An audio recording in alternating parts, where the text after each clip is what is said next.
On Tuesday, Governor Rotimi Akeredolu of Ondo State joined his colleagues in Osun, Ekiti, Ogun, Oyo, Abia, Bayelsa, Rivers, Benue, Taraba, and Ebonyi states to sign a bill banning the open grazing of cattle and other livestock in his state.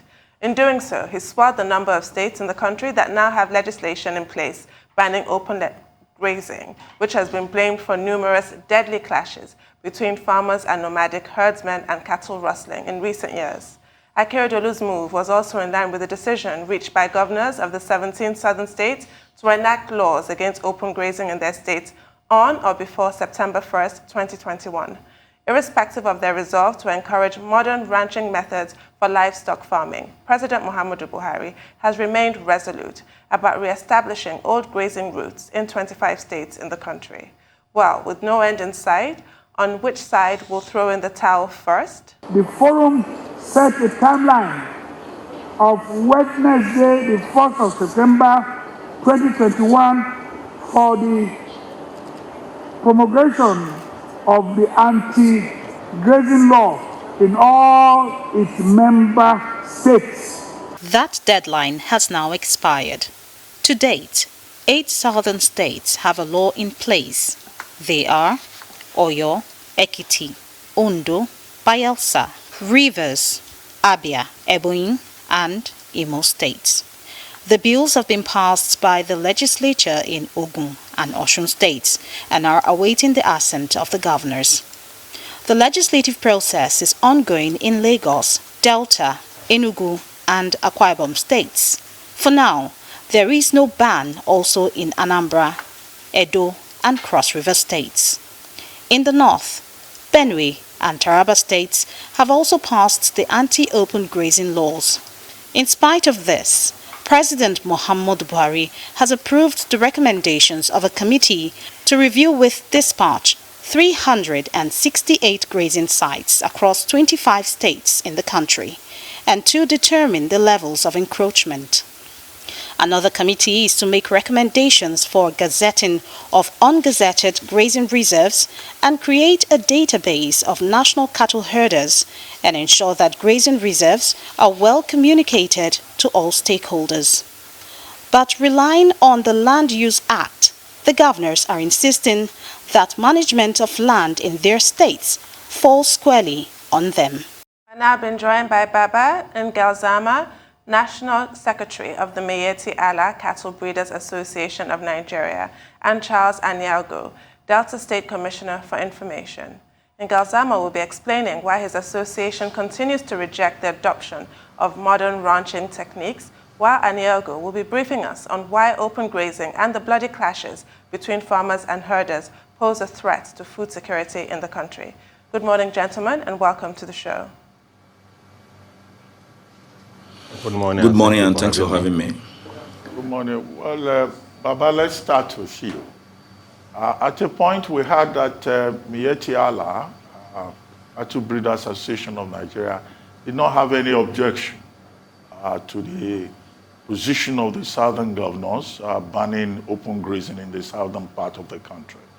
But then a few days ago, with the deadline of September 1 approaching for the signing of the various bills into law across the southern states, Miyetti Allah was quoted as saying Miyetti Allah does not recognize the open grazing law in the southern states. And then in some states, Miyetti Allah was insisting that it should be allowed to make inputs into the law, particularly in some of the southeastern states where the proposed law was being debated. What exactly is the position of Miyetti Allah at this moment? And also there's another group called, Gan Allah Development Association. We may start from that point. To start with, I have a very important clarification to make because people are mostly confused, more especially the media, and confused in addressing Miyetti Allah. Let it be very clear that we have two Miyetti Allahs. There is the Miyetti Allah Cattle Breeder Association of Nigeria, which is the one that I lead as its national secretary, and the Miyetti Allah Cattle Hore, an entirely different group duly registered by CSC. So there are two Miyetti Allah. So most of the times when there is a comment, usually the media accredited most of these comments to our group, because our group is the one that has a larger outlook. It has branches in all the 36 states, including FCT, and in most of the local governments across the country. And ours is a democratic one. We came through an election, and most of the state branches also came through an election. But the other group also exists. So most of the times when the media is reporting, they only quote Miyetti Allah. So whenever Miyetti Allah is quoted, people think whatever statement, whether good or bad, is being associated to our group because it is the popular one that has His Eminence the Sultan of Sokoto as the chairman board of trustee, and some respected northern traditional rulers as our board of trustee members. So ours is a responsible one. Ours is never a violent one, and we always get our statements whenever we make one. So let the media begin to differentiate between the two Miyetti Allahs. And I will call on the media to, whenever it is reporting, let it quote the entire name, whether it is Miyetti Allah Cattle Breeder Association, that we use the abbreviation as MAGBAN, or the Miyetti Allah Cattle Hore. So these two are two different registered groups. But because the media and most of the media followers are confused, when whatever it is done is mostly associated to Miyetti Allah. So when you see just Miyetti Allah mentioned, what comes to mind is cattle breeders, because it is the popular one that has branches across the country. So this is a clarification that we have to make. Coming to the open grazing law. See, we as civilized people, we know that the responsibility of making law lays at the State House of Assemblies. Once a law is made by the State House of Assembly and accented by the governor, that becomes a law, whether good or bad, whether we like it or not. But then, there are processes that can be followed in making laws. Those processes are get all the stakeholders through public hearing, hear them, know how the law is going to affect them, and know how the law is going to solve their problems. But has this been done in making the anti-open grazing law? It has never been done.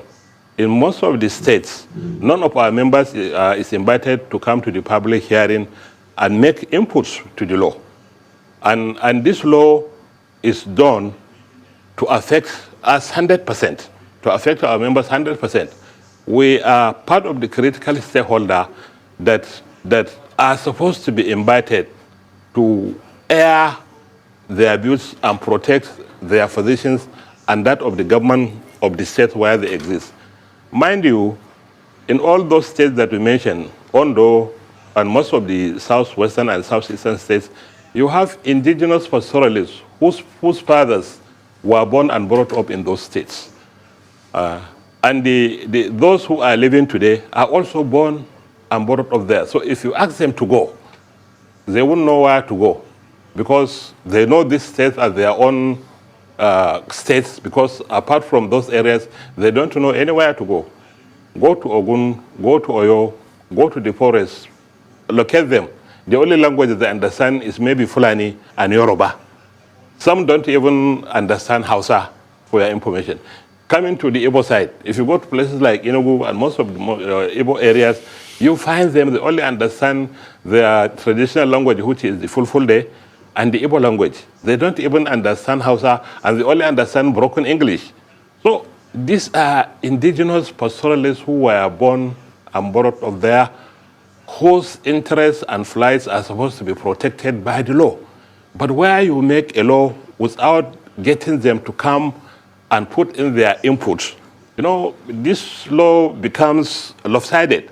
And what is the purpose of making the law after all? Wherever in the world a law is made, a law is supposed to bring harmony and understanding in a particular society. Why you have a law that does not bring harmony and understanding, among the groups in a particular area. That law is not going to, has not been done in a way that it will succeed the purpose for which it is being promulgated. So this has been our argument always. But hold on, we are never opposed to any form of settlement of the pastoralists. In this area, in this era of civilization, and with considering the outburst in population is increasing and it will continue to increase compared to the increase in the population of the animals at the same time, and a land that doesn't increase 1 inch. So this calls for an effective planning. So we are never opposed to any form of settlement, but that settlement must come as a process. The system of animal husbandry that the pastoralists are practicing is the only thing that they know. They don't know anything apart from it because there was no attempt by all the succeeding administration to try to transform to modernize their system. So they are only doing what they only know. We have 2 guests, and I need to hear from Mr. Aniagwu. I'd like you to comment on what Mr. Ngalzerma said, because I'm aware that Delta State held the public hearing for their anti-open grazing law on July 26th. Were all stakeholders invited or not? And what is the status of your anti-open grazing law, as well as what you have to say in response to his comments? Well, let me first of all start by letting you know that I didn't hear a word or anything from Baba Ngalzerma at all, but I can imagine his views. Possibly he's holding on to certain primordial values that, yes, these are our parents, our fathers have had cause to rear cattle, and as such, they believe that they needed to stay along that particular line. Biblical account has it that Adam and Eve were created, and at the time they were created, the only thing you had is that they covered their nudity with leaves, because of course there were no textile industries or any factory. But as society grew and there was modernization, it became clear that we needed to now have garments produced by these textile industries for the purpose of individuals having to clothe themselves. Then if you also go back to the issue of cattle rearing, there were no vehicles in primordial times for them to also convey these cattle from one point to the other. But as we made progress, they started using vehicles. So if they want to stay with the tradition and the old style of animal husbandry, then let them not even use vehicles to transport the cattle. But that is just by the way. We didn't even need to look at the crisis created by the clash between herders and farmers for us to begin to look at what obtains in other parts of the world. Ranching does a lot in improving the economy of any nation, not even in that of certain states. It helps to create jobs. It helps to make it to be more organized. Government is able to monitor the progress in that sector. And that is why, like, for instance, the law we are putting in place in Delta is not only for the purpose of just banning grazing of cattle in open areas, but we're also going ahead to regulate the breeding, the rearing, as well as the marketing. In which case, if we are going to create any place where individuals could establish their ranch, we are able to put it in such a way that there's some element of co-location of facilities, such that you could have a whole number of ranches owned by different persons, and that they can take advantage of facilities that will be within that vicinity, i.e. provision of water that the livestock will, of course, be needing, and a whole lot of other things in terms of preservation, in terms of even animal processing. A situation where you have any corner becoming a butcher, or what you may call abattoir, and at the end of the day, it becomes a place where individuals are even, where they are spreading one bacteria or the other. It's not healthy for anybody.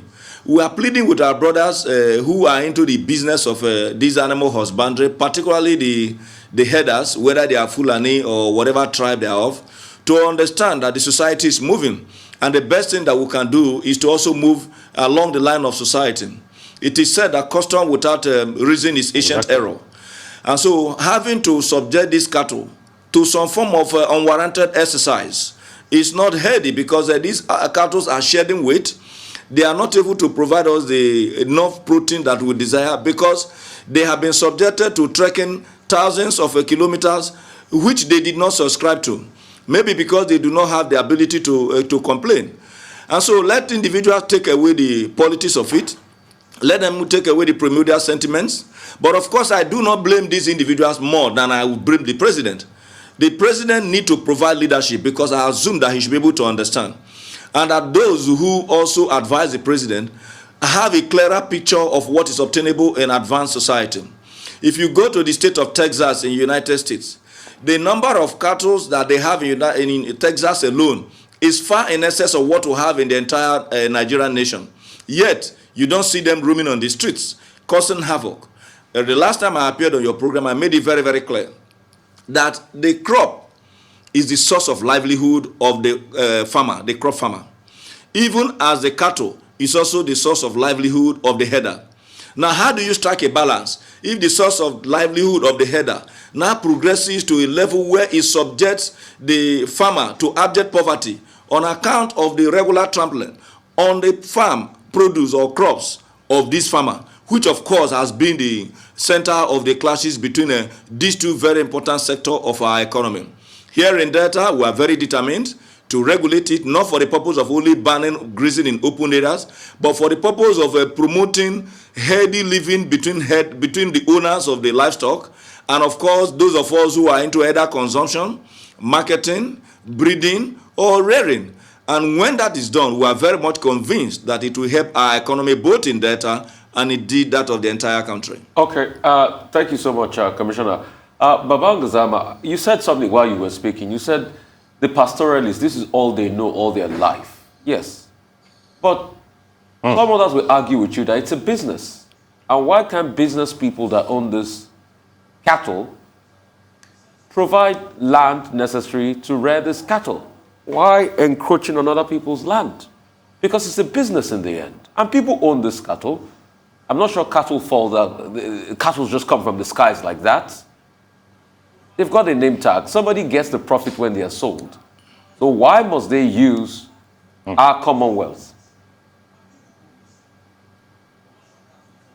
Well, let's make certain things clear. I'm talking to Baba Ngalzerma. But you can answer afterwards, please, Commissioner. Thank you. Can I continue? Yes, yes. I have heard all what the commissioner has said. It's like we're all moving in the same pace. He has given an example of Texas. Did Texas attain to the position where it is today through just 1, 2, 3 years? They went through the same thing we are going through today.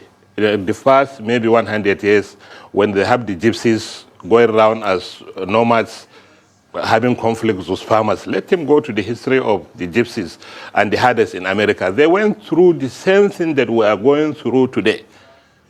But through processes, they came to where they are today. All that we are saying is, let there be a process that can begin to settle these people, because it's not their own fault. All they know is what they are doing. They are primitive in their thinking. They have not gone to the school. They are practicing what they have inherited from their forefathers, because there was no attempt by any administration or anybody to try to transform them into the modernized system of animal husbandry. So this thing, let this thing come as a process. We are not opposed to any form of settlement. Talk less of the south, even in the northern part of the country where the pastoralists belong. In the next 10, 20 years, it will be impossible for them to move from one local government to the other, because the population will continue to grow, both of the human beings and the animals. It will continue to grow against a land that doesn't increase 1 inch. So there has to be a process. A process has to start from now. Okay, thank you so much. You can attain the settlement of these pastoralists after maybe a long period of time. So we are never opposed to any form of settlement. Okay, thank you so much. Really what we are saying is... hello, sir. Thank you so much. I appreciate it. Sorry I had to cut because of time. Then we move to the commissioner. Commissioner, he's saying that they are not against the process, but they want you guys to give them time to settle things and educate them properly on this process. What's your take on that, Commissioner? Well, I can bet you that that is not what they are waiting for. They just want us to continue along the same line of having these clashes. Like I said earlier, I don't blame any one of them. The president has not provided leadership in that direction. If the president is able to promote a policy, the states don't even need to begin to pass individual laws. We are saying we want one Nigeria. This idea of getting each state to now begin to regulate the process of animal husbandry differently and having distinct laws is a way of also further dividing us. The federal government should have been able to properly regulate this. Then he talked about the issue of the government coming. Yes, I agree, the government can come in. Here in Delta, what we are saying is that we are proposing at least about 5 hectares of, about 5,000 hectares of land. Some of them are asking for as much as 30. We said, no, within these hectares, you cannot go and establish your ranch in every local government. Not that you are going to have these hectares and still continue to graze in open areas. And so if the presidency comes out with a policy and convince through sensitization our brothers and sisters who are also providing this as part of our economy, services in this sector, we would have been able to have a more peaceful process of transiting from nomadism to a much more sedentary approach, where you have these cattle being kept in one place, otherwise known as ranch. The fact is that anybody telling you that they are waiting for a long time is like those who kicked out the bill to transmit election result electronically on the guys that they don't have internet services in their community. It's still how we will continue to move in one circle. This tokenism cannot help us. Let us know that for us to make progress, we just have limited time on earth. What are we leaving behind by the time we leave for our brothers, our sisters, our children? Who will be leaving behind? This procrastination is not only the thief of time, but it's the destruction of our country. And we have gone through this route across several sectors of our country. Let's plead with the Mr. President to indeed provide leadership, because when he does that and resume duty in this direction, we will have our brothers and sisters, particularly those members of Mietiala, agree that there is a need to make progress. Honorable Commissioner, yes, your point is clear, but before we go, Baba Ngalzerma, I would like to ask you a question. Is there a middle course in all of this that Magban is proposing? The middle course here in Delta. No, I wanted Baba Ngalzerma to answer that. Hello? Yeah, let me get the question clearly. No, is there a middle course that Magban is proposing? Because it looks like the southern governors are determined to put the law in place, and Magban is saying, give us more time, we need to make our input. Is there a middle course that Magban is proposing? You see, let's take the example of Ondo now. The law is in place. So we just have to wait and see how the law is going to affect our members. But as it is now, Ondo State is calm, everybody is calm, our members are calm, nobody has told them anything and nobody is telling them anything. So we wait and see how this law is going to be implemented. But I would like to draw the attention of Ondo to Benue, where a law has been put in place. Go and appraise the Benue law. Has it succeeded in bringing peace to Benue? It has never succeeded in bringing peace to Benue. Rather, it has further aggravated the situation to becoming worse day in, day out. So we are never opposed to laws that can bring harmony. And laws are supposed to bring understanding and harmony among communities. Once it is done in that way, it's good. At least our members can also have a rest of mind, because today, who is at the receiving end of all this crisis?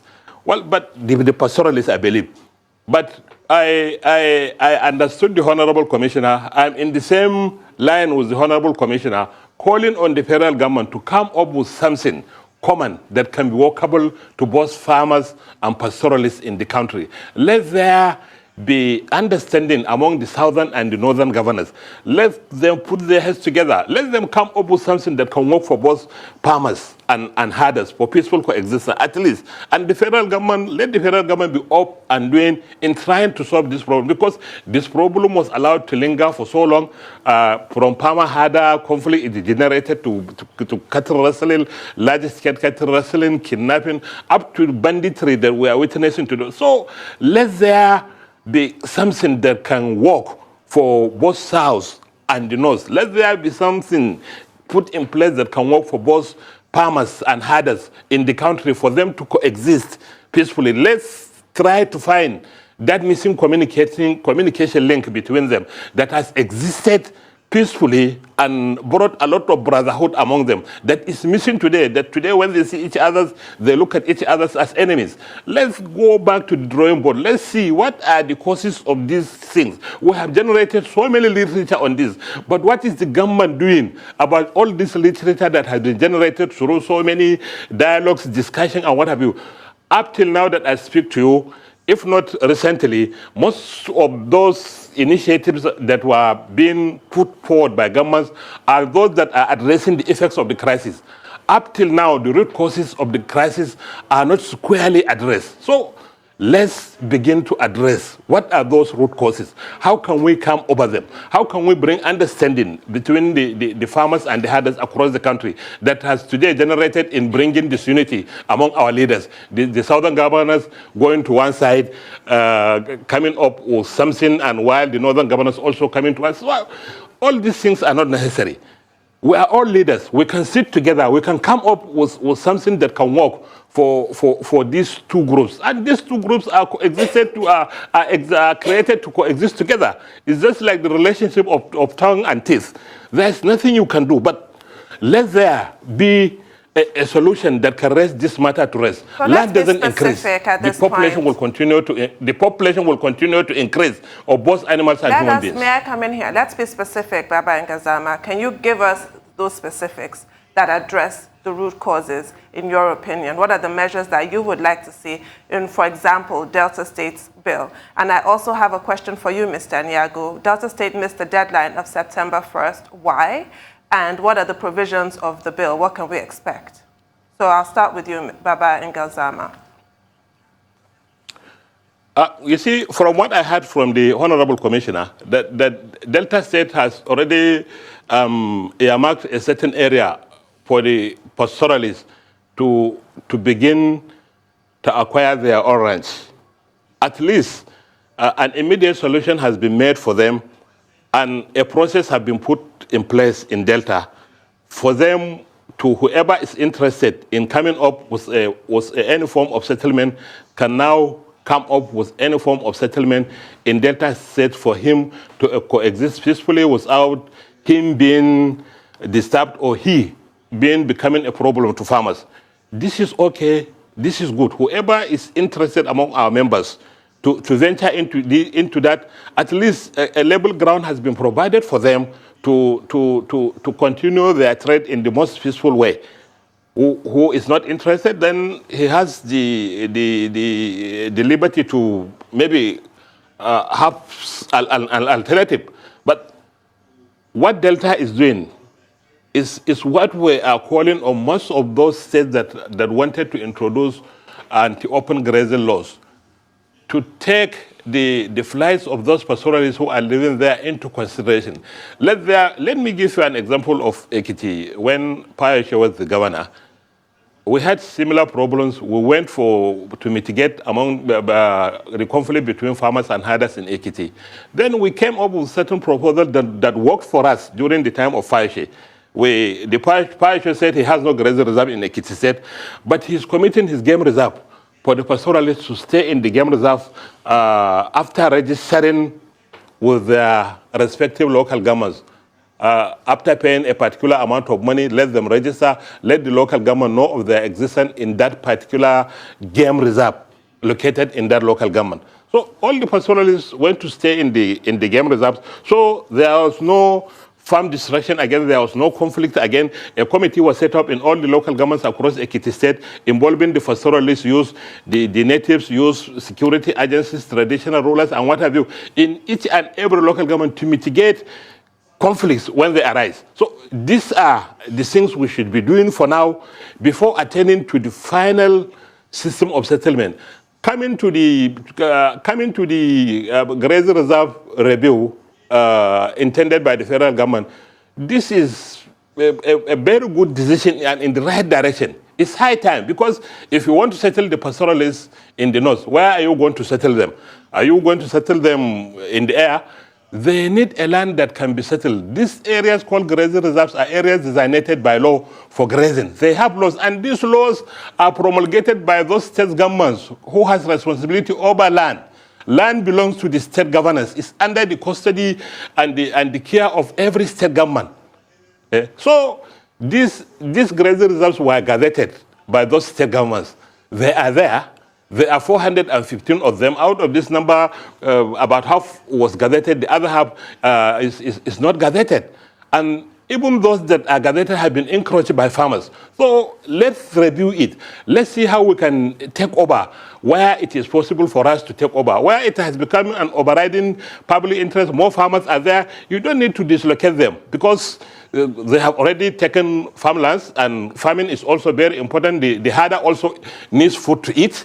He is also a farmer while practicing as a herder. So where it is encroached, let's find some other new places where we can regazette and give them more land as well. So thank you for that. So if you want to settle them, where are you going to settle them? So it's a process of settlement that the federal government has called for the review of those grazing reserves, so that they can be taken over as reserves. Right. Thank you for that, Mr. Aniagwu. I'll take your response to my question, please. Well, thank you very much. You raised a number of issues, and then you asked why we didn't meet the deadline. You recall that at the time the deadline was given, the Delta State government, they have an ESCO, because the ESCO was dissolved in May, and then we had a partial reconstitution in July, and then, of course, a full reconstitution of the ESCO in August. And so, of course, you know, it's the executive that will implement this law. We needed to also have our own input, particularly the Office of the Attorney General, for us to be able to put a law that is not only just to ban, but to be able to stand the test of time and regulate a relationship that will exist between our brothers who are into this form of animal husbandry and those of us who are their customers.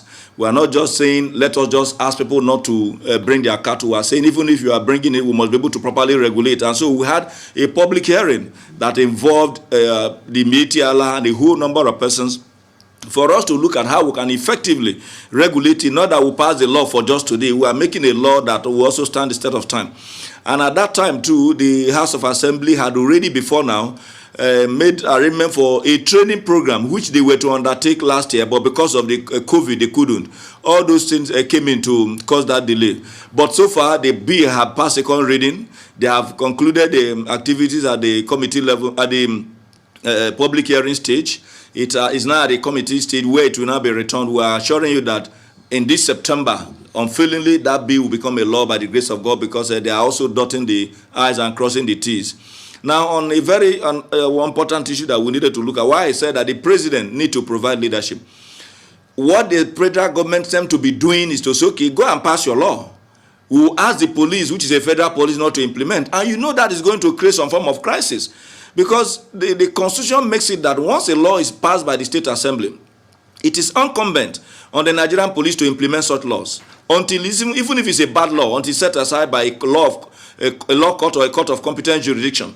But what we are seeing in some of the states that have immediately signed this law is that the police tend to have been asked to say, please stay aloof and let us see how they will implement it. And when that happens, you are going to cause a crisis that is even worse than where we are moving from. And that is why it's very important that the president stand up and realize that this is not a question of we versus them. It's a question of us having a state and a country that function and function optimally. So that at the end of the day, the cattle breeders are able to have value for their money, even as our farmers are able to have peace in their farm, and then those of us who are neither farmers or cattle breeders are able to enjoy the protein without having to look behind our back that somebody who is about to cut us down because we are cutting their part. You asked a question to my brother, and I'm sure that by the grace of God, from the views he expressed, he quite agree that there is a need for us to find a common ground. If you take, for instance, airlines are owned by private individuals, but the government tries as much as possible to come in by providing the airport where they will land, and then government provide regulation. So here in Delta, we believe that we cannot just say go and form a ranch, so that somebody will not wake up and then go and put a ranch in front of at the gate of government house or at the gate of somebody else's farm because he believes that he has been able to buy a land from that place. We need a regulation that will be able to say, okay, this is the area where you can have a ranch, because of the peculiarities of what running a ranch entails. And in addition to what I mentioned earlier, co-location of facilities. Because if you have a ranch in point A, another ranch in point B, and they are scattered, there are certain advantages you can get up, just like location and localization of industries, that you can derive when about 7-8 ranches owned by Nigerians. They don't necessarily have to be Fulanese. As I'm talking to you, I'm just waiting for the law to be passed in Delta. I don't even mind approaching a bank. I'm interested in also having a ranch because I love animal husbandry. So that at the end of the day, you too can take advantage of the multi-billion dollar that also moves around that particular sector. It will help us, but let the federal government have a proper buy-in and regulate everybody so that it becomes a law of the Federal Republic of Nigeria, a policy of the Federal Republic of Nigeria, and let the federal government not stop keeping quiet and allowing us to be much more divided. Because the more these laws become that of just the state, the more we are getting divided, because the concept will be different, the approach will be different, the transportation process will be different. If a man is coming from Kano and is coming to Delta, he's going to pass through not less than 5 different states. And so we need a proper regulation. All right, Commissioner, thank you so much. I'd like to come to Baba Ngalzerma and come back to you, Commissioner. Baba Ngalzerma, please explain to me, you said that the law in Benue was passed, but has led to conflict. What's your take on that? And is it a good thing that the law was passed and both parties can't abide by that law? And you also said about grazing routes. Well, and that's where I would like to come to the Commissioner. Commissioner, Baba Ngalzerma now is saying grazing routes, but you are saying there are laws to ban open grazing. I mean, explain that area for me. I don't get it. Why are we talking about grazing route again? If you say before the end of the month, we'll pass laws in place, to give people, what's it called now, ranches. So Baba Ngalzerma, explain that line you made about Benue for me. You see, what I said about Benue was, a law has been promulgated in Benue. It has been implemented. But go and appraise it today. Has he succeeded in addressing the issue? No, it has not, because even after the promulgation of this law, we have the fear that the law was not made in a way that it can solve the problem. We believe that that law was made in order to chase away all the pastoralists in Benue, because the law says, the title of the law is Open Grazing Prohibition and Ranching Establishment Law. So 2 things are involved there. Banning of open grazing and establishment of a ranch. So by mere definition, one must come after the other. The ranches must be established before you implement the ban. But what actually took place in Benue was the implementation of the ban even before the establishment of the ranches. So the pastoralists were chased away, their cows taken away from them. The livestock guards that were established by the government will arrest cows. They will take it to government for breach of the law. Government will fine them, maybe 800,000, 1 million naira. And apart from paying the fine of the government, the livestock guard will also charge money more than what the government charges. They charge 2-3 million from a pastoralist, and the pastoralist has to pay to remove his cows from dying. Baba, we need to go even because of after time. paying, Okay. even after paying, from the 100 cows that were taken away from him, maybe 50 will be returned to him. Okay, Baba, we need to go because of time, because I need to take the commissioner real quickly. We're talking about, grazing routes now, and you're talking about a law. Explain that area for me in less than a minute. Commissioner, we need to go. Time is not our friend, please. You know the most unfortunate thing about this grazing route is that it's even coming from the president. How can you be talking of a gazette that was put in place in the 60s, when between 1960 and now we have had several constitutional amendments, and the constitution provides very, very clearly through the Land Use Act on how we can manage our land, and then vest the power to regulate the use of land in the hands of the governors. So if you are talking about grazing route, at a time where our population is less than 60 million, and then now that we are over 200 million, not even only the issue of the population, but the ground norm, which is far, far superior than that gazette, gives the governors the powers. In any case, there are roads that have been constructed across these routes that was gazetted. So now let us go and close those roads and then plant grasses so that the cattle can go there and begin to graze. Some persons have built houses along these routes that the president is talking about. Let us also go and destroy the houses and then render them homeless. We need to be able to have a country that functions properly. What is important is that we need to embrace ranching. Abuja, our federal capital today, was not a capital as at the time even that gazette was put in place. A whole lot of structures, including the villa, possibly may even belong to one of those grazing routes that the president is talking about. Do we now dismantle every facet of governance because we now want to hold on to certain primordial values? The president needs to help us. It's not a problem of anybody. If the law in Benue did not function properly, it is not because the law was not properly passed. It's because a lot of persons are looking at the body language of the president, and the president need to provide leadership for every part of this country, irrespective of your religion, your tribe, your ethnic group, or whoever, whatever position that you have. Well, we've run out of time. Thank you very much, Charles Aniagwu. Thank you very much, Baba Ngalzerma. I'm sure, if we wanted to continue for another 1 hour, both of you came ready for every question. But thank you very much. We'll keep the conversation going. Please thank you.